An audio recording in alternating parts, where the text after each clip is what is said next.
열왕기상 8장 말씀입니다. 8장은 이제 성전 건축이 끝난 후에 하는 이제 여러 가지 예식들과 그리고 솔로몬의 설교와 기도가 포함된 그런 말씀이죠.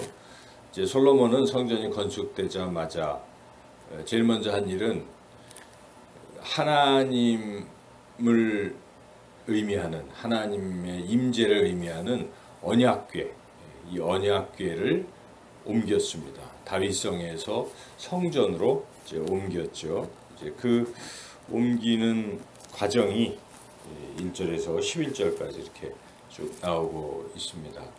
그리고 옮긴 후에 솔로몬이 백성을 향해서 설교를 먼저 하죠. 그래서 12절부터 설교 말씀이 쭉 21절까지 이어지고, 그리고 이제 이 8장의 핵심이라고 볼 수 있는 솔로몬의 기도가 길게 나오고 있습니다. 22절부터 쭉 그 기도가 나오고 있죠. 기도가 나오고 다시 기도를 마친 후 솔로몬이 다시 백성을 향해서 또 설교를 합니다. 근데 이제 설교는 곧 축복의 말씀이기도 합니다. 그렇게 하고 이제 더불어서 이 성전 봉헌식을 이제 하면서 이 이스라엘 온 백성이 하나님 앞에 이 희생 제물을 드리면서 기뻐하고 즐거워하면서 이 성전을 하나님께 올려드리는 성전 봉헌식을 했다는 것이 오늘 본문의 내용이죠. 이 본문 이 많은 내용들을 통해서 우리가 깨닫게 되는 가장 중요한 교훈은 결국 하나님의 임재가 중요한 것입니다. 하나님이 함께 하신다, 하나님이 계신다 하는 이것이죠.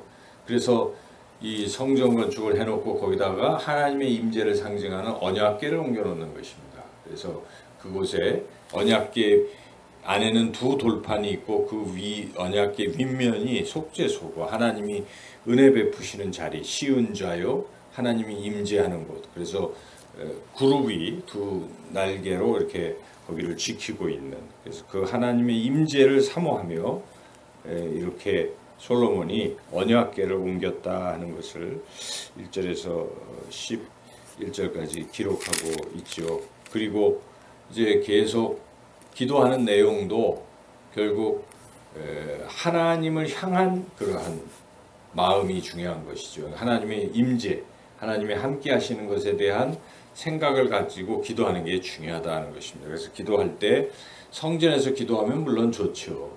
하나님의 임재 속에 있으니까. 그런데 비록 성전에 오지 못하더라도 적국의 포로로 끌려갔거나 전쟁 중이거나 여러 가지 또 형편으로 성전으로 못 올라올 수도 있잖아요. 그럴 때는 성전을 향해서 기도하라. 이것은 성전을 왜 향하겠습니까? 그곳에 하나님이 계시니까 하나님을 향한다는 뜻입니다. 그러니까 우리가 신앙의 핵심은 결국 주님을 바라보고 주님의 임재 가운데 있다 하는 것이 가장 중요하죠.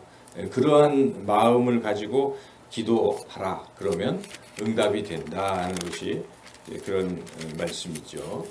그래서 우리가 첫째 얻는 교훈, 하나님의 임재. 이게 하나님이 함께 계시고 하나님을 느끼고 하나님을 향하고 하는 이런 신앙의 자세가 가장 중요합니다. 뭐 기도를 할 때나 우리가 예배를 드릴 때나 뭐 이런저런 모든 봉사를 할 때나 모든 일을 할 때 하나님 앞에서 하나님이 계신다는 그런 마음이 빠지면 아무 의미가 없습니다. 그래서 우리는 항상 하나님의 임재 속에서 그런 신앙생활을 해야 되겠습니다. 둘째로 또 이 본문 전체를 통해서 깨닫게 되는 중요한 교훈은 하나님은 약속을 지키시는 하나님이시다 하는 것이죠. 그게 지금 강조되어 있습니다. 그래서 이게 언약을 지키시고 은혜를 베푸시는 그 하나님이시다 하는 것이죠. 그래서 이 언약궤라고 하잖아요. 이 언약궤, 이게 바로 그 언약궤 안에는 두 돌판이 들어있습니다. 쉽게 말하면 그게 약속의 말씀이라는 것이죠. 그래서 하나님은 약속하신 것을 반드시 지키시는 하나님. 시내산에서 언약을 맺으시잖아요. 신의 산 언약. 그리고 지금 다윗에게 나타나셔서 다윗과도 약속을 하십니다. 다윗 언약. 이 두 가지가 지금 다 이루어지고 있다는 것을 지금 솔로몬은 설교를 통해서 또 기도를 통해서 하나님 그렇게 이루셨는데 앞으로도 하나님의 그 약속을 이루어 주십시오라고 기도하는 게 기도의 핵심 내용입니다. 그래서 우리는 신앙생활의 두 번째의 핵심은 이 약속에 대한 것을 믿는 믿음입니다. 약속. 그래서 여기에 계속 그런 약속의 성취 부분을 계속 이야기하죠. 구절도 보시면은 이 저희와 언약을 맺으실 때에 모세가 호렙에서 그 안에 넣은 것이더라. 이 신의 산 언약 말하고 있죠. 약속이라는 말씀. 그리고 이 솔로몬이 연설하는 것도 하나님께서 약속하신 것을 이루셨다. 이런 설교를 지금 이렇게 하고 있지 않습니까? 여기 특별히 우리가 15절을 한번 읽어보겠습니다. 왕이 이르되 이스라엘의 하나님 여호와를 송축할지로다. 여호와께서 그의 입으로 내 아버지 다윗에게 말씀하신 것을 이제 그의 손으로 이루셨도다. 이르시기를. 자, 하나님이 약속하신 것을 이루셨다. 그러니까 성전 건축이 된 것도 솔로몬은 어떻게 해석을 하고 있습니까? 하나님이 약속하신 것이 이루어졌다. 사실 그렇죠. 다윗이 성전 건축을 하려고 했지만 하나님께서 아니다. 네가 아니라 네 아들이 건축할 것이다 라고 말씀하셨잖아요. 그 약속이 하나님이 그대로 이루셔서 지금 자기가 다윗의 아들로서 성전 건축을 완성했다. 내가 했다라는 것을 주장한다기보다 솔로몬은 하나님이 약속하신 것을 하나님께서 이루셨다. 이렇게 지금 말씀하고 있는 거죠. 그래서 우리 신앙의 자세가 항상 그게 참 중요합니다. 무슨 일이 이루어져도 항상 주님께서 약속하신 것을 주님께서 이루셨습니다. 이러한 고백, 이러한 믿음이 굉장히 중요한 것이죠. 그래서 그 얘기를 지금 솔로몬이 기도하기 전에 이제 그런 식으로 쭉 백성들 앞에서 설교한 것이죠. 약속이 이루어졌다 이렇게 하고 또 기도의 내용도 결국 그런 것입니다. 앞에 부분은 하나님이 이렇게 약속하신 대로 이루셨습니다. 그러므로 그 약속하신 것 아직 이루어지지 않은 부분도 이제 앞으로 이루어지게 해 주시옵소서. 이게 기도입니다. 우리가 그래서 약속을 붙들고 말씀 붙들고 기도하는 게 가장 능력이 있습니다. 하나님이 그렇게 하셨는데 그렇게 해 주십시오. 느헤미야도 바벨론 포로로 끌려갔지만 하나님께서 주의 백성을 다시 모아드리겠다고 약속하신 대로 다시 돌아가게 해 주십시오. 뭐든지 기도는 그렇게 하는 것입니다. 말씀을 붙들고 그렇게 하는 것이죠. 그래서 여기 기도한 내용들을 자세히 보시면 큰 흐름이 그런 것이죠. 물론 이 기도는 두 가지로 나뉩니다. 앞부분은 솔로몬 그 왕족 그것을 위한 기도고 뒷부분은 모든 백성들을 위한 기도죠. 그래서 22절에서 26절까지가 그런 다윗 왕조를 위한 기도라고 볼 수 있는데 그 기도의 핵심이 무엇입니까? 솔로몬이 하나님은 언약을 지키시고 그러셨습니다라고 먼저 고백하지요. 23절 읽어볼까요? 이르되 이스라엘의 하나님 여호와여 위로 하늘과 아래로 땅에 주와 같은 신이 없나이다. 주께서는 온 마음으로 주의 앞에서 행하는 종들에게 언약을 지키시고 은혜를 베푸시나이다.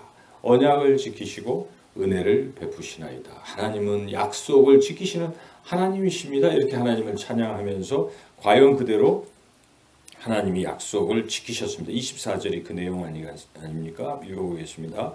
주께서 주의 종 내 아버지 다윗에게 하신 말씀을 지키사 주의 입으로 말씀하신 것을 손으로 이루심이 오늘과 같으니이다. 이제 이렇게 하는 거죠. 그리고 이제 기도하는 내용이 무엇입니까? 이제 앞으로도 약속을 지키세요. 이런 기도죠. 그래서 여기 25절 이렇게 쭉 주님이 이렇게 말씀하셨는데 그렇게 하신다고 하셨사오니 이제 마지막 끝부분에 뭐라고 하면 이제 다윗을 위하여 그 하신 말씀을 지키시옵소서 이렇게 기도하잖아요. 25절 끝부분에. 그러니까 결국 기도의 핵심이 하나님이 지금까지 약속하신 것들을 이루셨습니다. 고백하고 감사하고 그렇게 한 후에 하나님 또 앞으로도 살아갈 날들에 하나님이 약속하신 것이 그대로 이루어지게 해 주시옵소서. 이런 기도, 이게 이제 기도의 핵심이다 하는 것을 우리가 알 수가 있죠. 두 번째는 약속을 성취하시는 하나님이심을 믿고 그 약속이 이루어지게 해주세요라고 기도하는 것. 이게 솔로몬 기도의 핵심입니다. 그 다음에 한 가지 또 더 중요한 기도의 내용이 있죠. 그것은 회개가 꼭 선행되어야 된다는 것입니다. 모든 기도에는 회개가 포함돼야 이루어진다 하는 것이죠. 여기 이제 하나님이 함께 하시는 임재의 부분이 중요했고 약속을 성취하시는 하나님, 그 약속을 믿고 하는 우리의 기도가 또 중요한 것이고 세 번째는 우리의 회개가 굉장히 중요하다는 것이죠. 그래서 27절부터 길게 끝까지 나오는 그 7가지의 기도의 제목이 공통점이 있습니다. 그 공통점은 회개한다는 것이죠. 그래서 여기에 특별히 우리가 33절을 한번 읽어보겠습니다. 만일 주의 백성 이스라엘이 주께 범죄하여 적국 앞에서 패하게 되므로 주께로 돌아와서 주의 이름을 인정하고 이 성전에서 주께 기도하며 간구하거든 범죄한 것을 인정하고 주님께로 돌아오는 회개가 있으면 이제 34절에 그런 회개를 하면 주는 하늘에서 들으시고 주의 백성 이스라엘의 죄를 사하시고 그들의 조상들에게 주신 땅으로 돌아오게 하옵소서. 이렇게 회개가 반드시 있어야 된다는 것이죠. 35절도 마찬가지입니다. 주께 범죄함으로 이렇게 지금 비가 가뭄이 왔을 때도 그 주님 앞에서 그 죄를 회개하고 그들의 죄에서 떠나거든 35절 떠나거든 주는 들으시고 비를 내려 주시옵소서. 다 이 지금 질병 재난 중에도 마음의 재앙을 깨닫고 회개하거든 주님께서 또 응답해 주십시오. 뒤에 쭉 계속 그래서 이방인들도 이 성전을 향해서 기도하면 응답해 주시고 다 이렇게 나오죠. 근데 거기에 회개의 부분을 매우 강조하고 있다 하는 것을 우리가 알 수가 있습니다. 그러므로 우리 기도에는 회개가 꼭 포함되어야 된다는 것을 분명히 알아야 되겠죠. 그리고 이제 마지막으로 또 우리 신앙생활의 중요한 모습 중에 하나 네 번째는 하나님 앞에 헌신이라는 것입니다. 지금 이렇게 성전 건축을 한 후에 그 성전을 하나님께 올려드리는 봉헌식을 할 때 사람들이 하나님 앞에 헌신을 다짐하는 것입니다. 제 희생 제물도 드리고 이제 그런 것은 결국 무엇입니까? 물질을 드린다는 것은 자기를 드리는 것과 같은 얘기입니다. 물질이 얼마나 중요하겠어요. 그런데 하나님 앞에 지금 물질을 이렇게 헌물을 드림으로써 자신을 하나님께 드리겠다는 일종의 표현이기도 하지요. 그래서 여기 보면 누구도 예외가 없었어요. 그래서 온 백성이 다 하나님 앞에 헌물을 드렸다. 62절 읽어볼까요?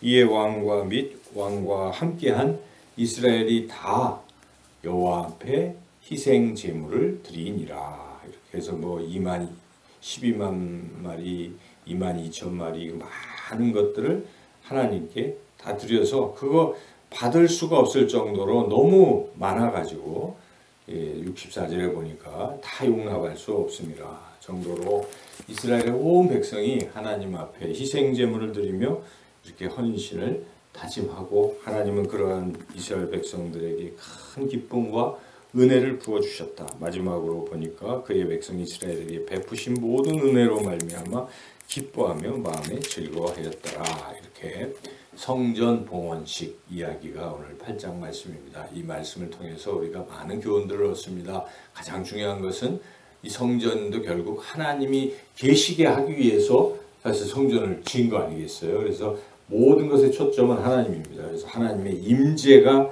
있느냐 없느냐가 신앙의 그걸 결정하기 때문에 하나님이 함께 하신다는 생각, 믿음, 그러한 또 마음을 가지고 기도해야 되겠고, 그리고 하나님이 약속하신 것을 반드시 이루시는 하나님이심을 믿고 주님 약속하신 말씀 따라 우리가 믿음으로 약속 붙들고 또 기도하고 나아가야 되겠고, 그리고 항상 우리 자신을 돌아보면서 우리의 부족한 죄와 허물을 하나님 앞에 회개하고, 그리고 하나님 앞에 온전히 내 자신을 이렇게 헌신하며 기뻐하고 즐거워하며 신앙생활을 해나가시기를 주님의 이름으로 축원합니다.